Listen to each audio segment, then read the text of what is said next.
Hey everybody, and welcome back to another Chairman of the Board ranking video. This is where I take a look at the last 5 new to me board games that I've played and I rank and review them in order of preference. Now before I get started, I want to give a shout out to the show's sponsor, KIENDA.co.uk, who are my go-to online retailer, and if you use the link in the show notes or the QR code, then you can get 5% off your first order. At number 5, I have Phase 10. So this is one of those games that is somewhat on the periphery of being mass market, but being a little bit of a hobby game as well. It's a card shedding game where you're trying to build up a hand of cards based on this phase system, where different criteria is what you're aiming for each round, essentially. So some might say, have 2 sets of 3 in your hand, or have a set of 3 and a run of 4 in your hand. And as you go through this phase system, the criteria is getting more and more difficult, but you can leave people behind. So if you're doing really well, you might say being phase 4 when your opponent is still in phase 2, for example. The game is highly luck dependent. Just by chance, you might have the right cards in your hand, and on the first turn, you can just display them in front of you, and you've pretty much already won the round if it gets to that. But I do like the fact that you can actually interact with the other players by discarding your cards onto their piles, and so on. So it's okay at best. Again, I think the luck factor is too high. It's also painfully long. So we only played a few rounds of this one. If you wanted to go through the whole 10 phases, then it's going to be, that's a ludicrous decision. I wouldn't recommend that at all. Just pick a couple of phases and go through it that way instead. But if you want a really cheap and easy to understand game, this might be an option, but there's just too many better games out there, so I wouldn't really recommend Phase 10. Again, too long and too luck dependent. At number 4, I have Velonimo. So this is another card shedding game. I think this is by Bruno Cathala. This one, you have these different cards of different numbers and also different colours. And what you're trying to do is that you are trying to constantly trump your opponent's last played set of cards. So you're basically playing either all cards of the same colour or all cards of the same number. And depending on how many cards you play, and of course the numbers, is going to be the value that you're displaying. So if I had, say, 3 blue cards, one was a 4, one was a 5, one was a 2, because there's 3 cards, that would mean my score would be 30. And because the lowest number of those is a 2, it would mean it would be 32. So it's a little bit backwards and a little bit fiddly how you work the scoring. But after a few rounds, it's fairly straightforward. And all you're trying to do is, again, manage these hand of cards, try to build up the right sets so that you can keep playing and shed those cards faster and faster. But the game does get a bit tricky towards the end of the round, because if you win the round as if nobody can trump you anymore, then those players are going to pass, and then you will start the next round, meaning that you're in a much better position to get rid of those stragglers, those weaker cards in your hand. And without doing that, you're probably not going to win, because if you just completely show your strength straight away, then you might win one round, but then you're not going to win the other rounds to get rid of all those weaker cards in your hand. So it's quite clever in that respect. There's a few weird rules that I'm not quite sure I agree with. Like there's this jersey card that goes around to the player who's winning, and they can add 10 to their score. It kind of seems like a rich getting richer mechanism, but maybe I'm missing something there. And also the scoring system is a little bit backwards, where it kind of progresses in the score that you're getting each turn. So I think the first round winner gets 1 point, the second round winner gets 2 points, and so on. So it means that the first half of the game is much less significant than later. And of course you're doing the same thing.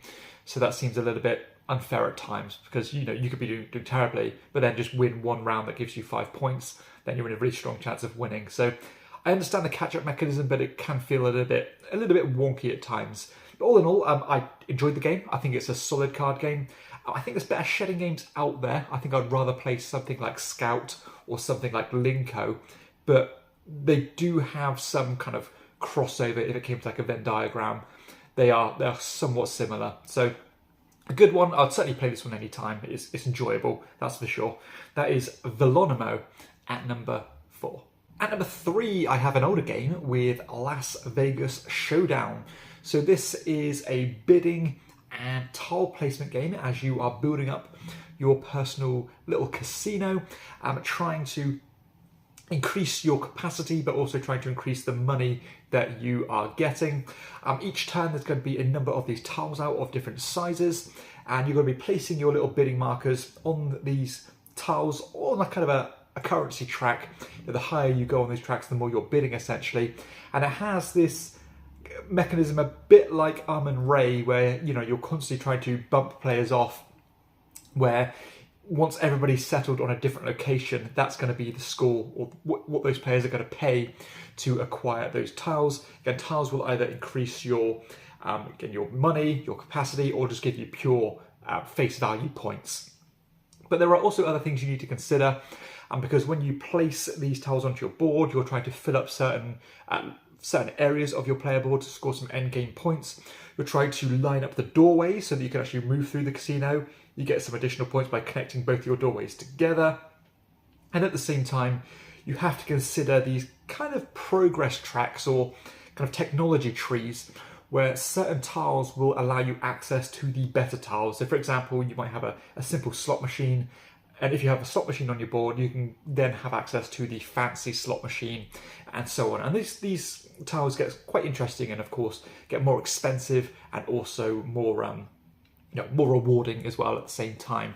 So this one was a nice game. I think it's a good jumping on point for like auction games, tile placement games with a cool theme. But at this stage, I think it was a little bit lacking if I'm comparing it to other bidding games in my collection or other tile placement games. This is definitely much more of a gateway example of those mechanisms, albeit a solid one that's a lot of fun, very quick. There's also, I think, a couple of dated mechanisms. For example, there are these event cards that come out that are completely random that might just help one player for out of pure luck, and it won't help the other players, and they had no way of predicting that. So maybe it would be nice to maybe house rule a kind of conveyor belt system so you know what's coming up rather than just completely it being a lucky draw. But still, that is nitpicking. It's not what the game's about. It is definitely more tailored towards more family friendly, maybe more people on the periphery of the hobby rather than being well embedded in it. So right now, in a vacuum, this is a good game. Comparing it to other auction games, it doesn't quite cut the mustard, albeit enjoyable. I did certainly enjoy the game, that's for sure. So that is Las Vegas Showdown at number 3. At number 2, the chairman is going back to his roots with an old beige board game here with Cape Horn. So Cape Horn is a racing style game as you are moving these ships around this rather drab looking board that I happen to love, trying to collect these different tokens as you go. It's a racing system where if you collect 2 tokens and then make it to the finish line, then you'll win. But also if you collect 3 tokens of different colours, then you'll also automatically win instantly without having to cross the finish line.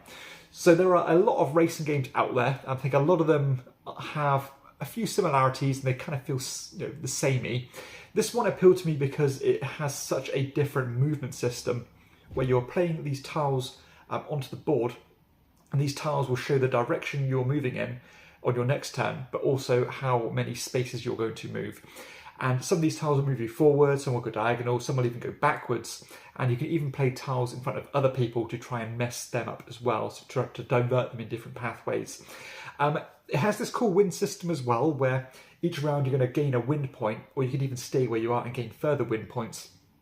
And you're going to use those win points to kind of break the rules in terms of taking back-to-back turns, drawing more tiles, or even completely ignoring the condition on those tiles to go wherever you want one space, which can definitely be a kind of a get out of jail free card. This one, I think it's a game of its time, but it does a lot of things right. Again, being unique is certainly one of them. Interactive, that's for sure. It's fast and punchy. It only takes around 20 to 30 minutes to play. Maybe a bit longer than that if you're playing with a higher player counts. But for a racing game that's fun and interactive, a little bit mean at times, and I would say to get the most from this game, you need to be prepared to sharpen the claws and get in your opponent's faces to try and move them, because if you don't, it's going to be a bit too plodding and a bit too bland, I think. But if you are going into this game with the mindset of, yes, I'm going to win it, I'm going to do whatever I can to win it, whether that be help you or hurt you or help me, You're going to get a lot from this one, I think. It's super fun. Again, it's bland looking, but the gameplay isn't bland. And you know, the more I'm playing this one, the more I'm liking it. And for now, I think it's going to stick around. I'm going to try it with a few more different players, see what they think of it as well. But it's charmed me, and I'm really kind of intrigued by this one. And I like the fact, again, how different it is to so many of the other racing games that rely on things like dice. This one doesn't do that at all. It's a lot more. There's a lot more autonomy and a lot more control you have over your own fate. So that is Cape Horn at number 2. And finally, at number 1, I have Spectacular. So this is a super puzzly game. It's a hybrid tile placement drafting game with dice and so on, as you are trying to build up this zoo with these kind of viewing towers and scoring points in different ways. I love the drafting system here, as on your turn you have this board in front of you which will have 4 tiles on it and 4 dice on it as well. You're going to draft one of those items from that board, but you're also going to have to use one of the items on your personal board, which again are more tiles and more dice. And what you're trying to do is you are trying to create groups of the same coloured kind of tiles and have high value dice pips on those tiles, and those pips are going to multiply with the animals with the hearts on these breeding tiles, but those animals with the hearts on can only kind of store dice of value 1 or 2. So it kind of has this king domino scoring where, you know, they're multiplying with each other. But there are other things to consider as well, because on these kind of hex tiles, some of them have one of the edges kind of circled off. And if you connect 3 of those together and create a ring, you'll build a watchtower there, and the watchtower will again score all the animals around it. So you kind of have these scoring mechanisms that are bleeding into each other. And as you can imagine with games like this, you know, games like Cascadia, Calico, and so on, your options quickly run out, and you need to pace yourself by taking the dice, taking tiles, and leaving yourself with some flexibility to do what you want, because by the end of the game, the dice might not fit on the tiles that you have. You might not have an optimal place to place the tiles remaining, and so on. On top of what I've already mentioned, you also score points based on simple set collection on how many different animals you can collect. So I think there's just enough going on here to make it interesting. It's kind of a slight level above being completely gateway, but I don't think if you're teaching this to a newish gamer, they're not going to have much issues or many issues with learning it.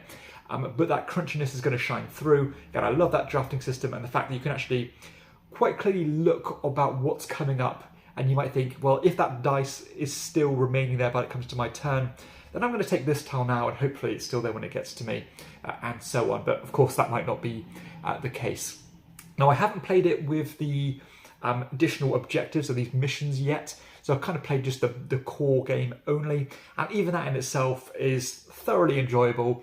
I think if you like games like this is going to be a home run. Again, those Cascadias, those Calicos, games like Acropolis or Harmonies, this really fits that bracket nicely and can be a nice asset to your collection for sure. So I had high hopes for this one because of the design pedigree, and it's lived up to those expectations. And again, another contender for top 10 of the year for sure. So that is Spectacular at number 1. So that we have it, that concludes the video. Hopefully you have enjoyed it and discovered a game or two. Now, if you have, please be sure to hit like and subscribe to the channel and check out my other content too. And for everybody else, I'll see you next time on Chairman of the Board. Bye-bye.